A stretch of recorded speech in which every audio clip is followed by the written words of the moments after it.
Assalamualaikum. Selamat pagi anak-anak. Bagaimana kabar kalian hari ini? Alhamdulillah baik ya. Sebelum kita belajar, kita berdoa terlebih dahulu ya. Silakan kepada Cahya untuk memimpin doa. Amin. Terima kasih Cahya. Sekarang akan Ibu absen terlebih dahulu ya. Ada yang tidak hadir? Hadir semua? Alhamdulillah.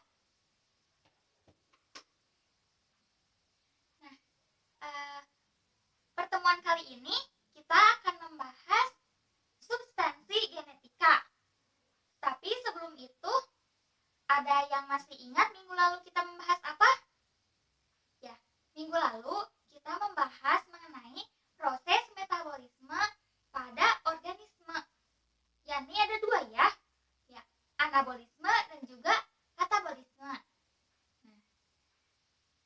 Untuk tujuan pembelajaran substansi genetik ini yaitu melalui kegiatan pembelajaran dengan pendekatan VAK, visualization, auditory, and kinesthetic, siswa mampu menganalisis keterkaitan antara struktur gen, DNA, dan kromosom dalam penurunan sifat pada makhluk hidup menggunakan metode ceramah, diskusi, dan percobaan. Nah, dalam pembelajaran kali ini, Ibu harap kalian aktif ya. Jika ada yang ingin ditanyakan, langsung saja tanyakan. Jika ada yang tidak mengerti, langsung ditanyakan lagi. Dan nanti kita juga akan ada diskusi secara berkelompok dan juga percobaan ya. Nah, sekarang kalian perhatikan terlebih dahulu ke depan ya. Di depan ada gambar apa? Ada gambar ayah dan anak ya. Nah, ada yang tahu kenapa ayah dan anak tersebut terlihat mirip? Ya. Nah, ayah dan anak tersebut terlihat mirip karena sang anak mewarisi sifat dari ayahnya.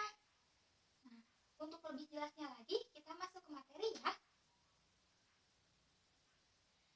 DNA pertama kali ditemukan oleh seorang ahli biologi berasal dari Swiss yang bernama Johannes Friedrich Miescher pada tahun 1869. Nah, beliau menyebutnya dengan nama nuklein. Nah, seiring berjalannya waktu, James Watson dan Francis Crick menemukan model yang dapat merepresentasikan struktur 3G dari DNA. Nah, mereka ini menyebutnya dengan nama double helix ya. Nah, DNA itu sendiri yang merupakan asam nukleat yang terdapat pada setiap makhluk hidup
membawa faktor menurun yang diwariskan kepada generasi berikutnya.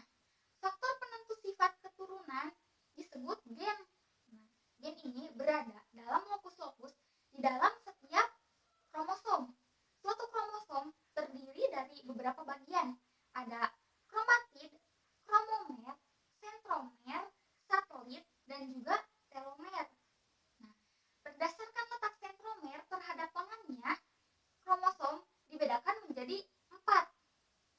Nah, yang pertama ada metasentrik, yang mana sentromernya terletak di tengah-tengah sehingga lengannya sehingga memiliki dua lengan yang sama panjang.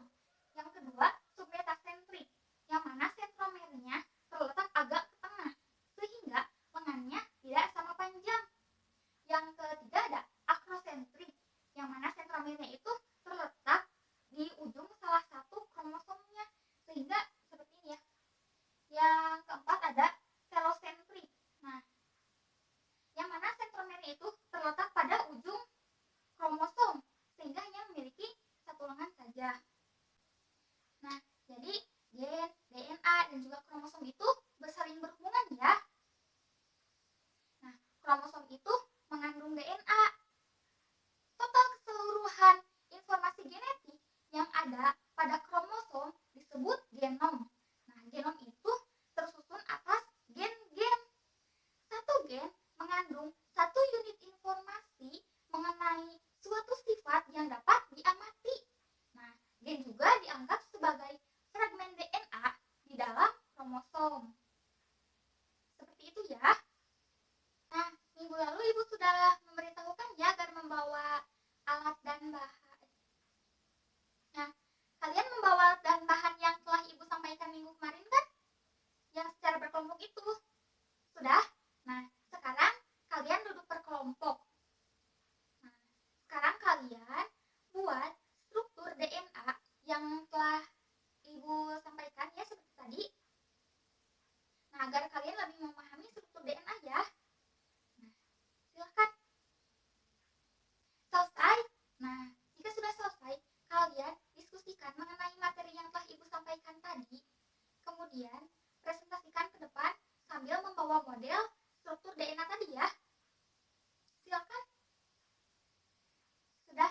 Nah, terima kasih kepada kelompok yang telah mempresentasikan model dari struktur DNA. Sangat bagus ya. Nah, Ibu apresiasi kalian. Aplaus untuk semuanya. Nah, apa ada yang ingin menyimpulkan mengenai materi substansi genetik?